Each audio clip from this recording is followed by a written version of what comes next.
Olá, eu sou Jordane dos Santos e na Agenda Ambiental de hoje vamos falar sobre o quarto Objetivo de Desenvolvimento Sustentável, ODS, Educação de Qualidade.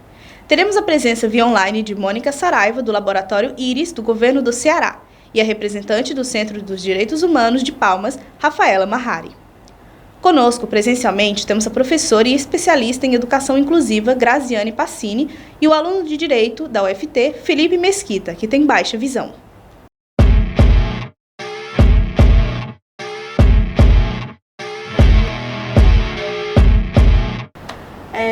Boa tarde a todas as presentes e a todos os presentes. Hoje a gente vai fazer o Agenda Ambiental Especial do quarto objetivo da ODS, Educação de Qualidade. Nós temos a presença via online da Mônica Saraiva, do Laboratório Íris do Governo do Ceará. E temos também a representante da Acessibilidade dos Direitos Humanos de Palmas, a Rafaela Mahari.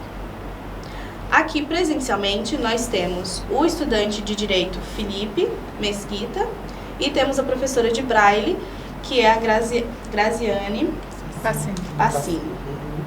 Bom, nós vamos abrir a nossa roda de conversa / entrevista falando um pouquinho sobre a vivência do Felipe aqui na UFT. Ele recentemente teve a sua matrícula aí com problema por causa da verificação de cotas. Conta um pouquinho pra gente, Felipe, como que foi essa situação para você? Primeiramente, boa tarde. Então, esse problema nas cotas foi oriundo assim de lá atrás, no ato da matrícula, na questão do edital, não está especificando corretamente a matrícula, né? A cota em si.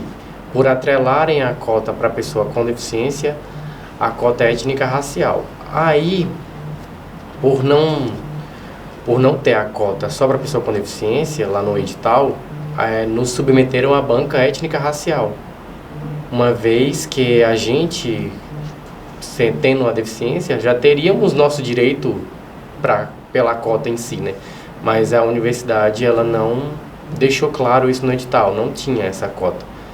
Então, veio muitas questões problemáticas no edital. Então, aí veio essa questão da banca. A questão da banca, ela, como vai, obviamente, né, avaliar fenótipos. Eu me declaro pardo, na minha matrícula, né? No ato da matrícula eu me declarei. E foi assim que eu fui para a banca. Só que a banca me indeferiu no primeiro momento. Não especificou o motivo, enfim. Aí vem a parte administrativa, né? Você pedir uma nova banca, pedir um novo exame, uma nova avaliação. E na segunda banca, ela continuou com o mesmo viés, mesmo posicionamento de deferir. E detalhe, nesse espaço de tempo entre uma banca e outra, a gente, PCD e os demais que forem deferidos não recebeu o parecer da banca. Então a gente fez um recurso para uma nova análise no escuro. E o caso foi mais ou menos isso. O erro não é só da banca em si, a forma deles nos avaliar. É a questão do edital também. Então você apontaria que existe uma carência no sentido de ter uma banca específica para atender apenas as questões de pessoas PCDs, né? Uhum. Pessoas com deficiência, fora do critério da racialidade, né? Isso, sim.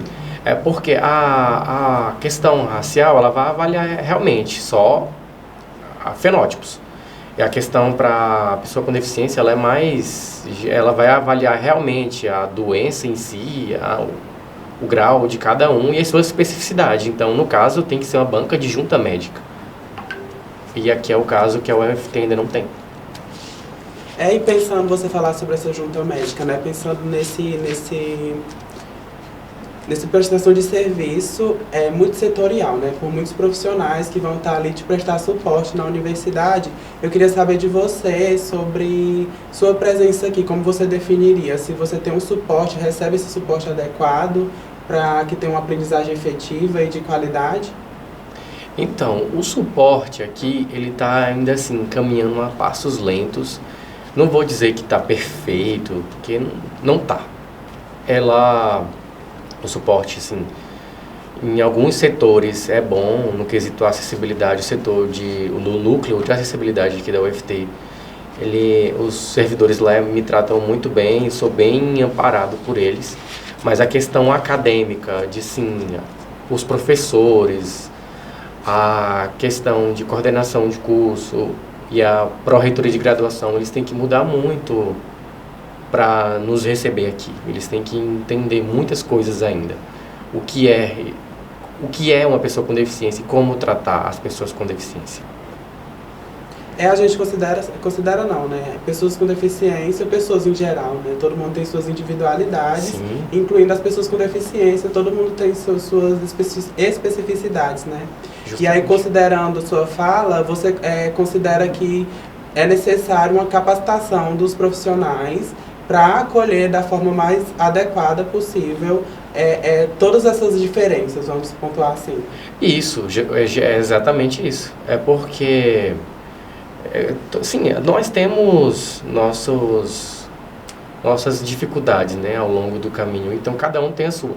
E seria interessante realmente ter um exemplo, um professor monitor, porque tem casos específicos na UFT que não é tão amparado. Um exemplo do Felipe de enfermagem, ele precisa de muito assim, na questão de locomoção, por não conseguir andar sozinho, por mais que ele use a bengala.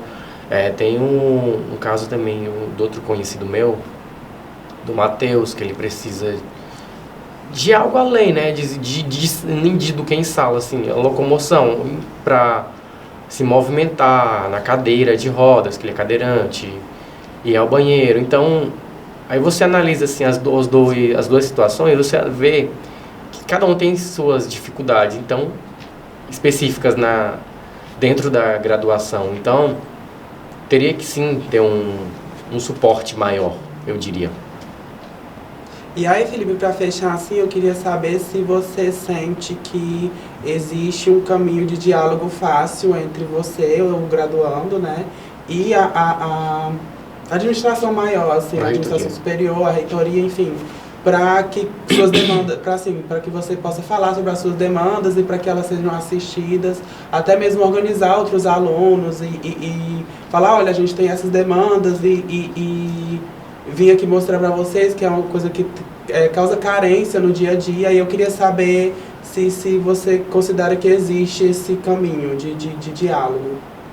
Esse caminho de diálogo, ele também, assim, não é tão fácil, porque a gente encaminha nossas demandas muito para o setor de acessibilidade. Quem comanda é o Gislane e o Manuel, que é o pedagogo, né? A Gislane é a coordenadora do setor. Enfim, a gente encaminha nossas demandas para lá. Eles ficam responsáveis para encaminhar para os gestores, né? Para a reitoria de graduação, enfim, até chegar ao gabinete. Só que muitas das demandas, assim, que a gente solicita, às vezes não é atendida, mas não é culpa da acessibilidade em si. É culpa dos setores mais acima, né? Que respondem pela acessibilidade. Porque a acessibilidade, o núcleo de acessibilidade, ela não tem autonomia para falar assim, esse direito aqui vai ser atendido, um exemplo, esse equipamento vai ser comprado amanhã. Não vai ser assim, vai passar por uma licitação. Isso requer tempo para analisar, né, se realmente vai comprar. Um exemplo, quando eu me refiro a comprar, é o equipamento, né, no caso. E as demandas em si do dia a dia demoram, porque eles vão analisar, ou se analisam, eles não levam adiante, entende? É mais nessa questão deles ou demorar para analisar, ou ver aquela demanda e não concluir, não atender aquela demanda em si. Rafaela, você está aqui representando o Centro de Direitos Humanos, né? E eu queria saber, assim, como que, no caso do Felipe, como que ele pode pedir ajuda, no caso dele, da matrícula dele, tendo essa dificuldade ali no edital, porque o edital não fala específico para PCDs, né? Ele mescla todos. Então, como que, na situação dele, como que o centro poderia auxiliar? Gente, boa tarde. A minha área não seria específica essa área, mas no ramo dos direitos humanos, mas sim, nós podemos sim intervir. Basta formalizar pedido junto a gente, que nós vamos reunir o movimento, os centros de direitos humanos, e deixar claro quais que são as diretrizes que nós queremos que sejam passadas para os portadores, né, para os PCDAs e nos editais, né, e ajudar da melhor maneira possível, da maneira mais eficiente possível, assim, buscando realmente resultado, não é só agir, fazer voz ou falar alguma coisa, não, é mesmo buscar resultado, que a gente nota que nós temos muita procura de pessoas que necessitam, né, de ajuda, de apoio, de orientação, porque realmente a gente não tem muita, as pessoas não têm muita informação. Então, a gente busca pessoas específicas para estar nos auxiliando, auxiliando nessas questões, né? Questões específicas. Eu falo, gente, eu vou até pedir desculpa porque me convidaram, mas falaram só a questão de inclusão, né? E assim, eu trabalho geralmente com o público LGBTQIA+, né? Mas ainda assim nós não estamos alheio a essas situações, não. E nós agimos e nós atuamos no que é concernente, no que a gente acha que nós podemos fazer alguma coisa que tem resultado sei lá, de melhorias, por exemplo. Então, assim, observando a fala do Felipe, a de vocês, a da colega Rafaela, quando a gente fala de inclusão ela é ampla e muito abrangente. Então, a gente está falando aqui, por exemplo, do movimento de pessoas com deficiência. E a gente tem legislação específica para isso, e que bom que essa oportunidade está sendo aqui realizada, esse movimento dentro da universidade, para que pessoas assim como o Felipe não passem mais por essas situações, né? Que as necessidades educacionais do Felipe sejam contempladas. Claro que isso aqui é processual, a gente está numa fase ainda a universidade tem um núcleo de acessibilidade, mas assim, não é só uma falha aqui da Universidade Federal do Tocantins, isso é nacional, a gente precisa ainda fazer essa rede colaborativa se fortalecer. E a gente tem a Lei Brasileira de Inclusão 13.146 de 2015, que estabelece esse amparo ao atendimento educacional especializado do estudante com deficiência. E a gente pode, sim, a gente tem inúmeras estratégias pedagógicas para poder ampliar o acesso do Felipe à comunicação, né, já que ele é um estudante de direito. Mas, primeiramente, antes de qualquer coisa, a gente tem que ter acessibilidade atitudinal. A inclusão ela precisa começar em nós, porque se eu não começo a respeitar as diferenças, que, por exemplo, nós somos 4 pessoas aqui e somos diferentes, mas quando a gente pensa que cada um de nós tem suas necessidades, a gente precisa ser contemplado em cada uma delas, aí a gente vai. Talvez, igual, eu não posso falar porque o Felipe tem local de fala, né, dessa banca étnico-racial, juntamente com a pessoa com deficiência. Mas a pessoa com deficiência, ela tem sim essa legitimidade para ter acesso à educação, a gente tem as cotas para isso, e a Lei Brasileira de Inclusão, ela preceitua isso. Então, o Felipe tem esse direito resguardado na Lei Brasileira de Inclusão, a gente faz essa articulação entre todas as esferas, né, do Poder Executivo e Poder Judiciário, para que esse direito dele seja garantido. Então, por exemplo, quando você me anunciou como professora de baile, sou especialista em educação inclusiva e a gente vem lutando para isso, para que a diversidade humana e as diferenças sejam respeitadas.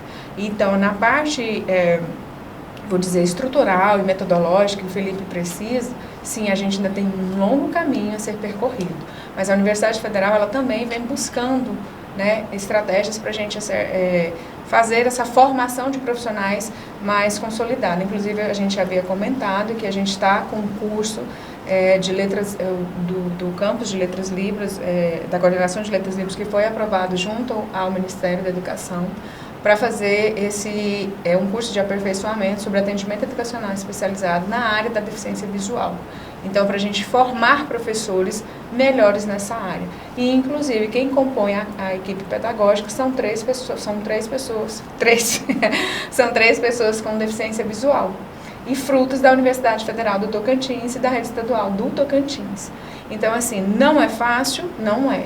mas a gente está caminhando, a gente está lutando e precisa haver sim, como o Felipe disse, eu não tiro uma palavra do que dele, uma articulação, uma vontade, um querer de fazer isso dar certo. E aí, professora, pegando isso, eu queria saber sobre... Porque a gente fala sobre dificuldade do acesso, né? Então, tipo, muitas pessoas com deficiência não vão acessar a universidade porque sofreram na educação base, né? Na sua formação, justamente por a educação ainda não ser essa educação de qualidade, que é completamente inclusiva, né? A gente tem a realidade de que vão pensar, por exemplo, adaptar uma escola para uma pessoa cadeirante, quando a pessoa já está lá, não se pensa que é antes, né, tipo, de já preparar o lugar para que essa pessoa chegar, já esteja preparado para que ela possa, enfim, desenvolver o seu processo de aprendizagem. Aí eu queria saber sobre qual a importância da sociedade, das outras pessoas, dos outros grupos de militância, inclusive, em cobrar pautas e avanços nessa seara, né, das pessoas com deficiência. Porque é um grupo que ainda tem voz, mas que ainda é muito silenciada. Precisa se fortalecer, na verdade. Então, assim, enquanto rede estadual, a gente vem buscando muito abrir caminhos para isso, né? Fazer a observância dessa lei, de fato, ser executada. Agora, a gente está tendo essa possibilidade com o novo governo de ter essa pauta da educação inclusiva mais fortalecida. A gente está com a Diretoria de Educação Inclusiva e Acessibilidade, né, foi constituída há pouco, mas a gente vem numa caminhada da educação especial na perspectiva da educação inclusiva. A educação especial, ela ampara as pessoas com deficiência. Então, a gente está nessa caminhada. Claro que não é só uma esfera do poder público. A gente precisa articular. E é isso que a gente está buscando aqui com a Universidade Federal, fazer esse movimento se fortalecer, porque o estudante que vai sair da educação básica, ele precisa chegar ao ensino superior munido de todas as estratégias para que ele tenha acesso à informação e possa ser o profissional que ele quiser ser. Ou que ele vá para o mercado de trabalho, ou que ele não queira ir para o mercado de trabalho, mas que ele tenha acesso e tenha o mundo, porque a inclusão é essa. E também quando a gente fala dessa questão do respeito às diferenças, por exemplo, uma pauta que vocês levantaram da questão das pessoas do LGBTQIAP+, né? Salvo engano. Então, assim, também está dentro da seara da inclusão. E a educação inclusiva, ela perpassa isso, respeitar as diferenças e a diversidade humana. E a gente tem pessoas LGBTQIAP+, que também têm deficiência. Então, a gente precisa pensar nisso, não só quando isso acontecer, mas deixar preparado. E eu venho falando muito nos meus cursos justamente para isso. A acessibilidade atitudinal. A gente tem a lei para garantir, mas eu vou ficar só esperando a lei para efetivar o meu direito, como está aqui o Felipe? Não, então é a universidade também estar pensando, né, ações para isso, promover formações para isso. Por exemplo, vocês aqui no Núcleo de Jornalismo já estão com esse olhar, que bacana isso também, né, mas esse movimento é necessário, contínuo, ele é contínuo e processual. Então, vocês precisam entender o que é, porque assim, não vai esperar. Hoje em dia, a gente está caminhando, mas se sofre um acidente, você pode se tornar uma pessoa com deficiência física, você pode ter um deslocamento de retina por jogando uma bola, ou num acidente de trânsito, se tornar uma pessoa com deficiência visual. E aí, a sociedade está preparada para atender esse estudante? Ou para atender essa pessoa? Então, é essa a nossa pauta, é essa a nossa militância, de tentar que as pessoas enxerguem inclusão não como uma dificuldade, mas como uma possibilidade e que tem inúmeras oportunidades da gente fazer esse trabalho. Professora, assim, uma curiosidade que eu queria entender sobre... Você fala muito sobre essa questão da importância do tato, né? De como tratar, da importância, inclusive, da atitude, né? E eu sinto que isso também é na língua, da forma como se trata, da forma como é falado e é pautado pessoas com deficiência. Eu sinto muito isso também com relação a pessoas trans, a gente for trazer o grupo LGBT, né? Que é IAPN+. E aí eu queria saber sobre qual a importância da gente ter esse cuidado mesmo, de construir esse entendimento de que dependendo da forma que eu tratar aquela pessoa, ela vai se sentir num lugar que pode, enfim, prejudicar ela, aqui pensar na universidade, dentro da sala de aula, pensar dentro do refeitório, pensar dentro, sei lá, do transporte público. Então, assim, a importância da sociedade ter essa conscientização e esse tato que é tão necessário e que humaniza também, né? Justamente, agora em junho a gente celebrou o quê? O orgulho gay, né? Uhum. Gay ou LGBTQI. LGBTQI. Então, Olha aí, a gente está trazendo uma pauta que faz parte da inclusão, da bandeira da educação inclusiva. E enquanto a gente pensa que a educação precisa ser para todos, a gente não pode segregar, a gente não pode excluir. A gente tem que aprender a lidar e desconstruir conceitos ou preconceitos. Acima de tudo, antes do Felipe ter baixa visão, ele é um sujeito. Ele é uma pessoa que tem sonhos, né, Felipe? É uma pessoa que almeja viajar, criar, construir. E por que eu preciso ver o Felipe somente com uma pessoa com deficiência visual? Não. E por que eu preciso tratar o outro porque ele tem uma opção sexual diferente da minha como se fosse algo negativo? Ele é um sujeito tanto quanto eu. Ele paga os impostos tanto quanto eu. Qual é a diferença disso? Isso não me faz melhor ou pior. Então, para isso, infelizmente, no Brasil, que é um país que mais mata pessoas, né, trans, por exemplo, a gente ainda tem essas questões. Eu acho que a gente tem que aprender, se eu não gosto, eu tenho que aprender a respeitar. Né? Então, respeitar a diversidade humana, respeitar as pessoas, respeitar as suas necessidades acima de tudo. Se eu não sei, a gente tem caminhos para buscar, né? Aprender. Igual a gente vai trazer esse curso do Sistema Braille aqui justamente para viabilizar essa acessibilidade comunicacional para os estudantes, para os professores e para a comunidade.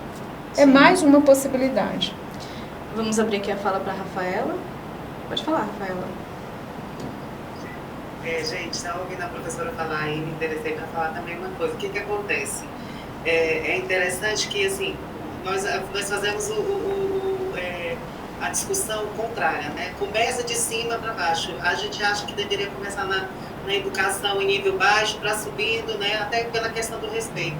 Nós temos um problema muito grande com pessoas trans, né? Nós que fazemos parte do ativismo da associação, que é o não respeito ao uso do nome social. Então, muitas delas, com isso, elas abandonam as escolas cedo demais, sabe? Muito cedo, isso é muito grande. A maioria das meninas estudaram até quarta, quinta série, porque não respeitaram. Nós temos problemas até hoje com isso, a questão do respeito do nome social delas, que começam aí.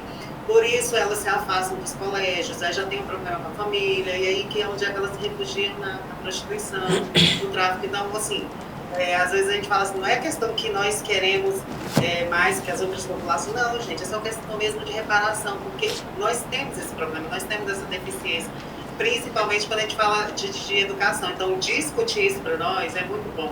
A inclusão dessas meninas começa lá embaixo mesmo, o respeito do nome social. Para elas, por causa do não respeito ao nome social, elas se afastam da saúde, elas não comem coxinha, porque chega lá, vão chamar pelo meu nome, eu não gosto. Pô, gente, eu vi muito isso mesmo, sabe?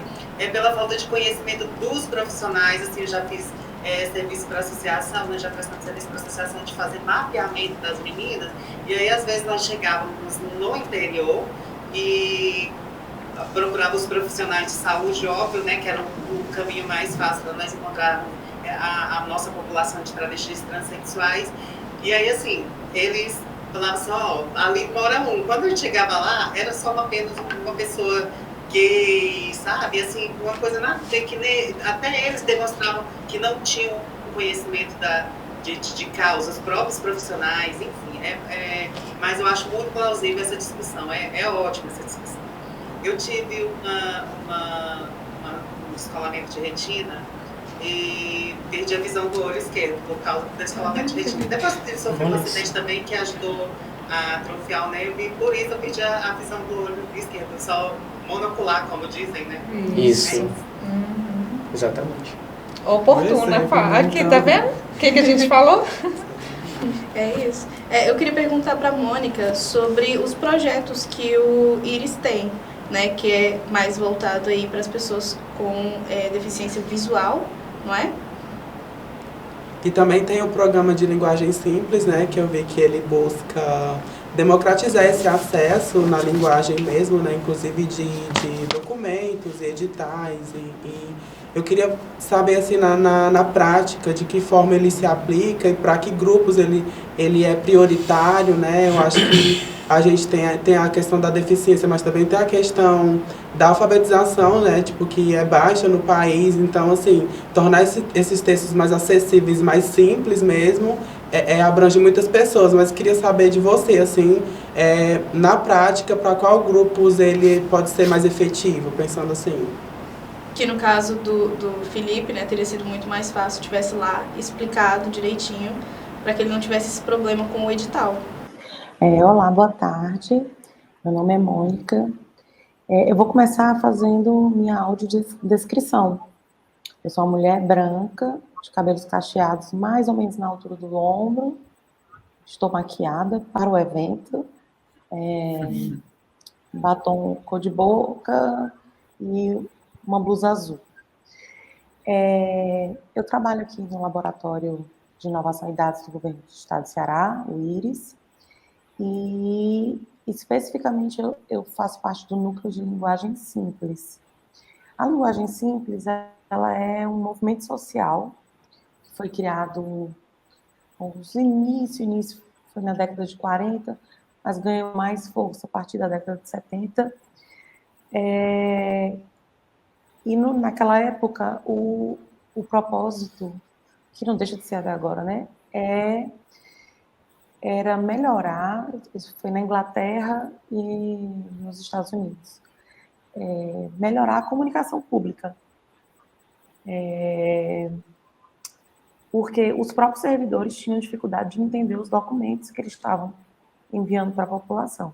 Mas, além do movimento social, ele também a linguagem simples também é uma técnica de comunicação, que não se resume a cortar palavras, ou tirar as palavras difíceis e substituir. Tem toda uma reorganização na frase, tem uma série de diretrizes que você pode utilizar para tudo isso, para facilitar o entendimento de quem vai ler. Assim, como eu trabalho aqui no governo do estado, os documentos que a gente simplifica são voltados para o cidadão, né? Então, assim, o cidadão do governo do estado, o cidadão de todo o Brasil, né? Dependendo do alcance que tiver esse documento. Mas a linguagem simples, ela pode ser utilizada em qualquer área e com esse propósito, facilitar a comunicação. No caso do Felipe, se o edital que ele, né, participou tivesse melhor escrito, e não é necessariamente melhor escrito com outras palavras, reorganizado, ele é pensar a estrutura, de pensar as principais informações, hierarquias de informações até que a gente chama, as principais informações virem primeiro, separar em blocos. Eu imagino que essa parte que ficou das bancas, que ele contou aqui para a gente, que ficou muito misturada, eu consigo ter uma pequena ideia de como deve ter sido. Eu não cheguei a ver esse edital, porque nós já fizemos a simplificação de alguns editais aqui no laboratório, e realmente a parte das bancas sempre eram bem complicadas. E a gente conseguiu, assim, melhorar um pouco, não posso dizer que foi totalmente, mas temos alguns feedbacks positivos, alguns casos, alguns relatos, né, de pessoas com deficiência, pessoas cegas que conseguiram se inscrever naquele edital e até ter o seu projeto aprovado e poder participar do que elas estavam almejando, né? E é mais ou menos esse o trabalho que a gente faz, de reestruturar pensando sempre no cidadão, né?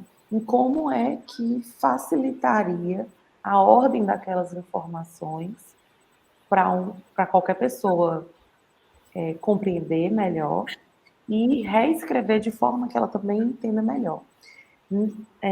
Pensando na questão de acessibilidade, a linguagem simples já se inclui nisso, porque, como ela facilita a comunicação, ela já, que é um dos seus objetivos, né? Por facilitar a comunicação, ela já aumenta a acessibilidade e a inclusão de outras pessoas que, se não fosse essa simplificação, esse uso da linguagem simples, das técnicas, se não fossem aplicadas, elas não poderiam participar, né? Ou então elas tentariam e não conseguiriam, ou então seriam levadas a erro, que ainda acontece, né? Porque nós simplificamos alguns poucos editais, né? Na enorme quantidade de editais nas mais diversas áreas que a gente tem no país. Nós tivemos um caso recente, assim, da questão de acessibilidade visual. A gente fez nós simplificamos um edital do Ministério da Cultura. Não sei se vocês viram, eu posso compartilhar com vocês depois, mas ele tá lá, é bem fácil, é edital Carolina Maria de Jesus. Ele era específico para mulheres, e 50% das vagas dele eram para cotas, né? Mas dentre essas cotas ele era dividido a parte de não sei quantos por cento, não vou chutar para não dizer errado, um percentual para mulheres com deficiência, um percentual para mulheres quilombolas, um percentual para mulheres indígenas e um percentual para mulheres negras. Mas o nosso edital começa com uma capa, com boas-vindas, chamando mesmo a pessoa a participar, convidando, depende do assunto, né, claro.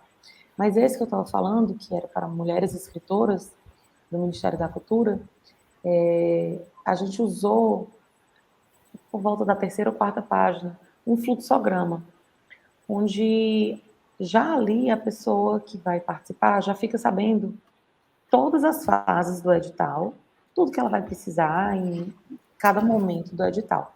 Mas como a gente sabe, um fluxograma, nem sempre ele segue uma linha reta e depois passa para a 2ª linha e 3ª linha.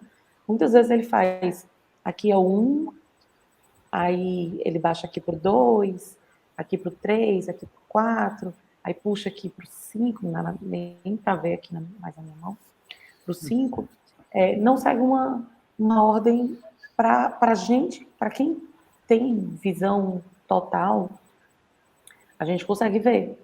Mas quem tem deficiência visual completa ou parcial, ou só uma baixa visão, muitas vezes eles usam o leitor de tela.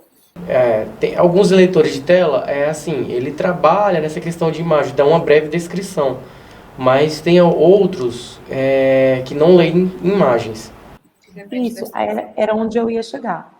O que a gente fez foi uma pessoa que trabalhava exclusivamente com acessibilidade de pessoas com deficiência, falou com os nossos designers pensando nisso. Olha, o que foi imagem, os leitores não leem imagem, então se vocês forem fazer um fluxograma, procurem uma solução. E os nossos designers foram estudar sobre isso, e o que eles fizeram, a solução que eles encontraram, pelo menos para aquele momento, no prazo que a gente tinha daquele projeto. Escreveram o texto na ordem, né? 1, 2, inscrições abertas do dia tal ao dia tal, 3, entrega de documentos no dia tal ao dia tal, e por aí vai. Eles escreveram o texto corrido, seguindo a ordem da linha, colocaram na cor branca, porque ficaria da cor da folha do papel, e colaram a imagem do fluxograma por cima. Então, quem fosse usar o leitor de tela iria conseguir entender, porque ele ia seguir a ordem normal, né, do 1, 2, 3, dos pontos que a gente queria que a pessoa tivesse acesso a isso, e que não precisasse disso, iria ver o fluxograma com o trabalho do design. Foi uma solução assim, que o Ministério da Cultura adorou, elogiou bastante. Acredito que eles estejam até replicando em outros editais. Mônica, eu só queria saber assim, né? Você falou que o movimento social da linguagem simples, ele vem desde ali dos anos 40, né? Que começa a se articular. E aí eu queria saber, para pensar isso como uma política pública, né? Já que gera acesso à informação e isso é tão importante, considerando o tempo da internet, né? Que a gente vive, que a informação é o que não falta e a todo tempo, né? Eu queria saber assim, qual seria os trâmites necessários para pensar isso, para de que forma seria exigido esse serviço, né? Porque é importante, inclusive na comunicação institucional, né? Que a gente tem muita dificuldade dessas pessoas em acessar esses lugares. Aí eu queria saber sobre esse processo, assim, como ele se daria, quais são as principais barreiras, dificuldades, não sei. Existe um projeto de lei em trâmite. Eu não sei agora se ele está no Senado ou na Câmara. Está parado há algum tempo, mas ele andou ano passado. Ele passou do Senado para a Câmara ou vice-versa. Que seria para instituir o uso da linguagem simples nos órgãos federais, que funciona bastante quando vem de baixo para cima. Eu falo já, se vocês me lembrarem, eu falo já disso. Aqui no estado do Ceará, em 1º de dezembro de 2022, nós conseguimos, aqui no Laboratório Ipsos, a gente fez o projeto de lei, todo em linguagem simples, em direito visual, em design editorial, e conseguiu que ele fosse aprovado na Assembleia Legislativa. Ela foi publicada no dia 1º de dezembro de 2022. É uma política estadual, né, de linguagem simples. Ela não obriga ninguém, mas ela incentiva que os servidores públicos do Estado usem a linguagem simples. E aí, na lei, nós colocamos algumas das principais diretrizes. Nós explicamos o que é a linguagem simples, né? Nós definimos o que é a linguagem simples. Nós dizemos qual o objetivo da linguagem simples. Por que usar a linguagem simples? Que é justamente a questão de acessibilidade e inclusão, e melhorar, no nosso caso, né, melhorar a comunicação com o cidadão. Então, tem esse estímulo através dessa política estadual, que, inclusive, como ela tem alguns propósitos, algumas metas, entrou como dentro, isso eu já não sei explicar direito, mas no plano plurianual do governo do estado do Ceará, ela está em pauta, porque as secretarias e órgãos da administração direta e indireta do estado vão ter que atingir, digamos assim, essas metas, já que existe essa política estadual de linguagem simples aqui. Ela, no caso da nossa, porque foi publicada, inclusive no Diário Oficial, ela foi toda feita em linguagem simples, direito visual e design editorial, é a primeira lei do mundo nesse sentido. Já existem várias legislações municipais. A primeira foi no município de São Paulo, não lembro de cabeça o ano, não sei se foi 2019, mas a primeira foi do município de São Paulo. Mas quase todo dia, como eu estou muito ligada ao movimento da linguagem simples, quase todo dia eu vejo notícias de algum vereador que preparou um projeto de lei e vai apresentar, ou um deputado estadual. Enfim, eu estou vendo que está crescendo muito esse movimento em vários estados do Brasil, em vários municípios. Né? Então, assim, eu espero que isso realmente reflita, porque não adianta de nada também ter a lei e a gente não colocar em prática. Como eu disse, a nossa é uma lei que é para estimular, e nela mesmo, no corpo da lei, a gente explica, né? Assim, como os princípios básicos de como você consegue escrever em linguagem simples, já dá um pequeno suporte, né? E aí, a partir daí, com o treino, você vai melhorando. Isso ajuda demais, assim. Então, eu espero que surjam mais e mais leis nesse sentido. E o que eu ia falar é que a gente tem, aqui na América Latina, o movimento é muito forte. Já de 2010 para cá, cresceu muito. E na Colômbia, começou, ao invés de serem os municípios ou os estados, começou do governo federal. implantou a lei deles, que em espanhol normalmente é usado como linguaje claro, e aí veio de baixo para cima, porque quando o governo federal disse agora todos os órgãos vão ter que escrever em linguagem simples, vão ter que se comunicar usando as técnicas de linguagem simples, então os órgãos estaduais e os municipais foram seguindo essas mesmas orientações, que eu acho que funciona bem lá, porque isso aconteceu, né? E aqui vai está muito mais rápido, né? E vai muito mais aqui está rápido. acontecendo o contrário, muitos municípios, cada um, claro, assim, a gente, todo mundo que trabalha com linguagem simples anda muito unido, tem milhões de grupos de WhatsApp e no LinkedIn, principalmente, trocando informações, trocando ideias e trocando experiências para se ajudar mesmo, porque está realmente, assim, pingando, né? Mas aos poucos está surgindo, que já é muita coisa, né? Muito avanço. Inclusive, o que a Mônica está falando, a gente tem um marco referencial de acessibilidade, salvo engano, é de 2010. Então, assim, os órgãos federais, instituições federais, elas já têm a lei pautando que a comunicação seja acessível para todos, não só para pessoa com deficiência visual ou para pessoas com deficiência. Ela precisa ser acessível para todos, a informação é para todos. Agora, uma pessoa com deficiência visual, ou deficiência auditiva, uma pessoa surda que faça uso da linguagem de sinais, uma pessoa com dislexia, autismo, ela também precisa ter acesso à informação de uma maneira fácil, né, uma linguagem acessível. Então, assim, por exemplo, parabéns para vocês com essa oportunidade no jornalismo estarem discutindo isso, mas já é algo que a gente vem há muito tempo militando para que seja para todos. Então, essa discussão ela é oportuna, precisa acontecer sempre, para lembrar a sociedade de que, sim, não precisa esperar algo acontecer, né, algo negativo, né, uma deficiência chegar, mas que ela precisa ser acessível. Qualquer um tem direito a ter acesso à informação. Então, a gente vem militando para isso. Inclusive, o governo do Tocantins, não lembro agora o número da instrução normativa, mas todos os certificados de alunos com deficiência visual poderão ser impressos em braille. Então, para que esse estudante tenha acesso ao certificado, ele também precisa aprender o sistema braille.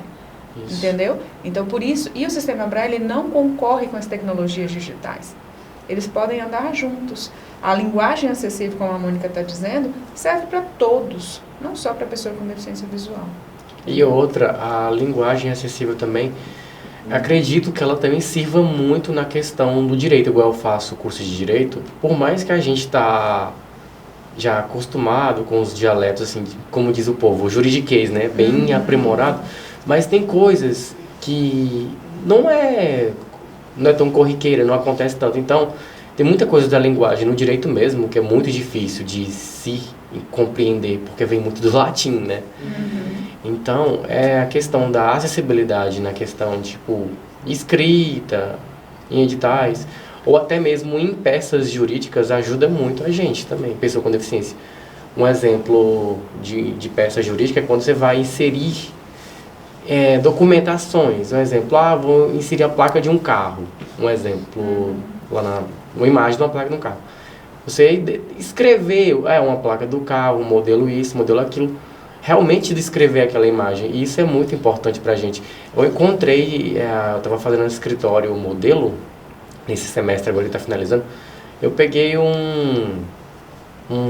uma petição dessa forma. Nossa, gente, já tá bem mais acessível do que a petição anterior. O TJ Tocantins baixou uma portaria justamente tornando acessível todos os processos. Os documentos precisam estar acessíveis a todos. Eu achei interessante isso. Eu falei assim, nossa, por mais políticas acessíveis em questão documentacional aqui. Gostei, nossa, demais. Os processos no TJ Tocantins, né? E é uma questão nacional, mas o Tocantins já fez isso, referendou que os processos sejam totalmente acessíveis. Então, qualquer pessoa, então o Felipe com baixa visão, que usa um leitor de tela, e ele usa o VoiceOver, que é um sistema de acessibilidade dentro do sistema da Apple. Então, assim, é acessível. Da forma como ele consegue navegar e ter a usabilidade, ele pode baixar um processo e ler as informações. Sim. Então, assim, ele não vai precisar de uma outra pessoa para ter acesso àquela informação. Claro que ele pode ter ajuda e colaborar, sim, mas se ele quiser, sozinho ele faz isso. Então, é dar acessibilidade à comunicação. Eu cuido de um amigo que ele ficou deficiente visual, ele perdeu a visão por causa da diabetes, né? Então, tem 7 anos que ele perdeu, 5 anos, 5 ou 6 anos que ele perdeu a visão. E assim, aí foi onde eu entrei no movimento dos meninos que portadores da deficiência também. Não sei se eu estou falando certo, desculpa, gente, mas enfim. Pessoa com deficiência, Rafaela. O termo então, correto. mas, e aí, assim, uma das coisas que eu vejo nos meninos, no movimento, que ele faz parte do movimento nacional, é que eles falam que realmente o Tocantins é um dos estados que, assim, avançaram nessa questão de políticas, né, para esse público, assim, mais a questão da acessibilidade de ruas, essas coisas das calçadas com sinalização, eles não têm muito, mas essa questão de informação, que nós somos um pouco avançados nesse quesito. Isso é muito importante, minha gente. É uma vitória muito grande. Parabéns É uma vitória muito ao governo de Tocantins, porque é uma luta diária. A minha formação, eu sou advogada de formação. Então, Felipe, eu te entendo completamente. E, assim, uma das coisas... Em todos os textos, mesmo um ofício aqui, tem um juridiquezinho e tem os termos técnicos burocráticos, né, os jargões, e isso tem que ser tirado, assim, dos textos, porque... Talvez, assim, eu acredito que nem precise tirar, mas diminuir um pouco. Ou adaptar. Adaptar. Sim, sim. Adaptar. A questão da adaptação é bem importante, assim. Não precisa ficar aquele trem, assim, suponhamos que maldito, assim, maldito no sentido, assim, mal interpretado, mal colocado nas frases, mas amenizar a questão profissional, assim, para algumas pessoas que vai ler aquele texto, entendeu? E quando a gente fala, por exemplo, aí trazendo para o universo da deficiência visual, a gente tem que fazer um contexto. Por quê? Depende de quando a pessoa perdeu a visão, a gente precisa fazer essa contextualização para saber até que ponto ela teve acesso à informação de uma maneira ou de outra. Por exemplo, o Felipe teve uma perda progressiva, né? Então a baixa visão dele foi progressiva. Mas ele teve um contexto de mundo diferente. Agora, você pega uma criança que nasceu com uma cegueira congênita, né, ou que ela perdeu a visão ali na primeira fase da infância, então a gente tem um outro processo de construção de mundo. Então, a linguagem dela vai ser de outra maneira. A alfabetização e letramento dela será diferente da maneira como o Felipe enxerga o mundo hoje. Então, assim... São coisas que, às vezes, as pessoas que não estão nesse contexto, não, é banal, coisa que não passa. Mas não é. Quando a gente tem esse olhar atento à necessidade, igual como você já falou, Wanda, né, o acolhimento faz muita diferença, como a Rafaela disse. Às vezes, se você chega aqui, talvez eu não conheça todas as nuances, né, que são necessárias para se discutir no movimento LGBTQI. Até a sigla, eu fiz uma matéria e a gente ainda fica com medo de falar errado para não machucar o outro. Mas não é porque a gente não sabe, é para ter o cuidado, porque ali é um sujeito que está dentro. Então o preconceito está muito arraigado, a gente tem que parar com isso e trabalhar. Wanda, eu ainda não sei, mas você pode me ensinar como é que eu posso te ajudar melhor? Felipe, eu ainda não consigo fazer dessa maneira aqui na graduação do direito, mas como é que eu posso te ajudar melhor na sua formação enquanto acadêmico? Para que você saia dessa universidade diferente, para que você seja de fato um bacharel de direito que vai entender o que as pessoas com deficiência precisam. E é o acolhimento, é a acessibilidade estudinal. Sim. A gente fala, né, que são várias especificidades, né, assim, vários casos. É diferente, gente, uma pessoa que nasceu, uma pessoa que ficou, que perdeu a visão, é muito diferente, gente, e assim, eu vejo que ainda nós não estamos totalmente preparados para isso, é uma das nossas falhas que eu vejo. Vamos nos fortalecer, Rafaela, por favor. Uma palavra que a gente usa muito aqui no laboratório, em linguagem simples, mas aqui no laboratório a gente usa muito empatia.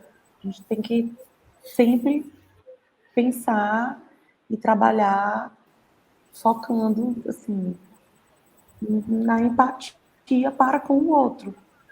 Independente de ele ter alguma deficiência ou não, mas se colocar no lugar dele, porque aí eu me colocando no lugar da outra pessoa, eu vou, no meu caso das reescritas, né, da linguagem simples, eu vou me comunicar da melhor maneira para que todo mundo possa entender. Então, se eu escrevo de uma forma mais simples, com menos termos jurídicos, com menos termos técnicos, o advogado não vai deixar de entender.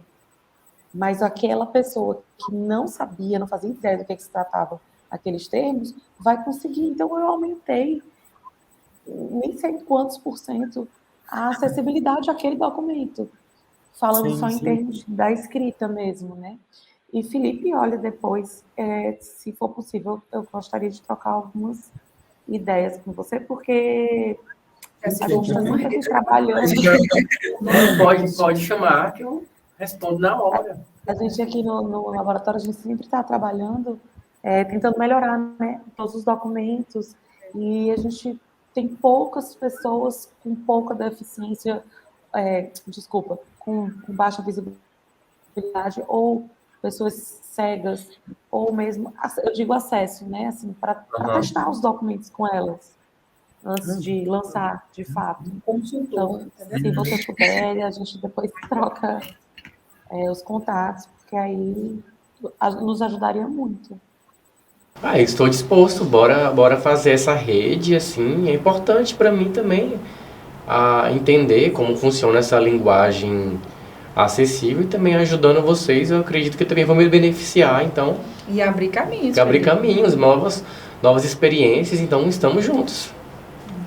Sim, estamos juntos. E simplificando. Dar acesso, né? Oportunizar o acesso. E aqui, por exemplo, em Palmas, a gente coordena um projeto de inclusão social para pessoa com deficiência visual no ciclismo adaptado. Então, são bicicletas adaptadas para o condutor vidente, que vai na frente, a pessoa que enxerga, com visão total, e a pessoa com deficiência visual vai atrás para passear, para se fazer trilhas ou se locomover aqui em Palmas. Então, a gente encontra quinzenalmente, está de férias agora, mas para a pessoa, é um movimento para a pessoa com deficiência visual, mas a gente é aberto para isso, entendeu? Para fazer esse diálogo da inclusão social com a pessoa com deficiência. Certo. Então, gente, eu queria agradecer a participação de todo mundo, enfim, né? Acho que o debate tocou em muitos pontos e falou sobre muitos assuntos valiosos, assim, né? Que é importante ter esse debate, essa discussão, né, falando sobre acesso à informação, falando sobre adequação, né, que as instituições e que poder público, enfim, né, a universidade, as instituições no geral se adaptem para receber as pessoas em sua individualidade, né, que os documentos sejam acessíveis também, que as pessoas possam ter acesso mesmo a essas coisas. E assim, só agradecer a presença de todo mundo. Queria que se alguém tem alguma consideração final para pontuar, que a gente vai abrir um espaço agora. E é isso, adorei o papo, assim, foi muito informativo, aprendi muita coisa. E é daí para frente, né? Eu só queria ressaltar... Mais discussões como essa. Sim, mais discussões como essa. Eu gostaria de ressaltar também que a questão, a acessibilidade, tipo, não é só a questão da documentação, também é muito importante, assim, eu sinto, assim, que com urgência se melhorasse a questão arquitetônica, estrutural, seria muito bom. É algo, assim, que eu vejo que todos os lugares que eu ando é muito parado e seria muito interessante se mudasse, sabe? Não que mudasse completamente, mas que tivesse mais acessibilidade. Uma adaptação naquele local. A arquitetura, hoje em dia, assim, no país nosso, eu acho tão parado. Anda muito, muito lento, muito mesmo. Pior que a formiguinha, eu diria. Professora, eu queria só um adendo sobre o curso, né, que vai ter em Educação em Braille, né, que vai começar no próximo semestre aqui na UFT. E aí eu queria... Aqui no bloco, inclusive, de jornalismo. Aqui no bloco, gente. E eu queria saber um pouquinho mais sobre informações desse curso, para quem que é, as pessoas que podem procurar, se vai ser para o público do UFT ou se vai ser para o público em geral. A gente está com inscrições abertas, né, e vai ser presencial às quintas-feiras, na parte da tarde, né, o período vespertino. Inicialmente as vagas são para professores, né? E então a gente está tentando para quê? Para que os professores tenham essa formação inicial, ainda é um curso inicial de 80 horas, né? Ele vai ser híbrido. As inscrições é na plataforma da UFT, né? Na plataforma de eventos da UFT, e aí a pessoa pode se inscrever, tem um link de acesso lá na plataforma. A gente está oferecendo 40 vagas, dividida entre a Universidade Federal, a Unitins, a Secretaria Estadual de Educação e a Secretaria Municipal de Palmas. Não tem como a gente ainda abraçar o Estado, mas, assim, a princípio a gente está fazendo um piloto aqui, né, para que a gente possa abrir caminhos, né? E quem sabe a gente conseguir. Por quê? Porque o sistema Braille, ele é um recurso também de tecnologia assistiva, de baixa complexidade, e que promove a acessibilidade comunicacional. Como eu estava conversando com o Felipe há pouco, a gente tem livros impressos em Braille e que é um recurso mais acessível, porque nem sempre todas as pessoas com deficiência, e no caso com deficiência visual, conseguem ter acesso a um smartphone que tem um recurso de acessibilidade, um leitor de tela, que é muito bom. Por exemplo, o VoiceOver ele não é tão barato, quer dizer, um iPhone não é tão acessível. E ele tem o VoiceOver, que é um recurso de acessibilidade, um leitor de tela, que é muito bom. Eu estou falando marca aqui, mas não é uma questão da marca, mas é um recurso de acessibilidade. Tem os leitores de tela, o NVDA, como a Mônica falou, que também é um recurso acessível e gratuito. Mas quando a gente vê a usabilidade, navegabilidade, não é tão bom para a pessoa com deficiência visual, mas é possível e acessível. Então a gente vai discutir no curso de Braille, né, um pouco sobre a questão da deficiência visual, o atendimento educacional especializado na deficiência visual, mas fazendo um recorte para o ensino do sistema Braille. Mônica, você queria falar mais alguma coisa? Não, eu só queria agradecer pelo convite e por essa troca incrível. Eu aprendi muito hoje de tarde. E estou aqui à disposição, estamos aqui, todo mundo aqui no Íris está à disposição para o que vocês precisarem, no que nós pudermos ajudar. Contem conosco. Igualmente. Nós também. Nós também. Conte conosco. Pois, muito obrigada, Mônica, muito obrigada, Rafaela, assim, as pontuações de vocês foram... Eu que assim... agradeço, estou entrando para mais uma pauta de minutos. Todo mundo aqui, tá? Conte conosco, Rafaela. Muito obrigada também ao Rafael, ao Felipe, e obrigada também à Grazi por disponibilizarem aí um tempo para conversar com a gente. Então, muito obrigada e uma boa tarde.